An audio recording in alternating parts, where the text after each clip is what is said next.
Hello there, my friends. Susan here with Pumpkin Hill Stampers. I have sketch number 55 to share with you today. We're crafting with the Fresh as a Daisy DSP and I've paired it with the Pebbled Path cardstock.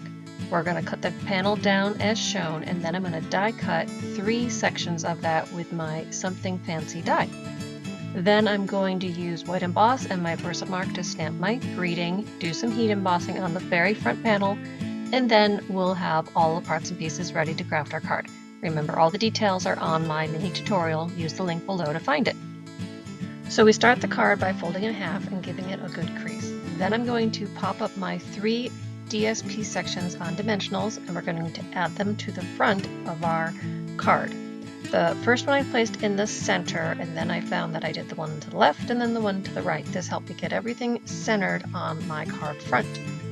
Then I just added some gems with the Tinseled Gems 4-pack, and my card is done. So I hope you like this quick and easy sketch today.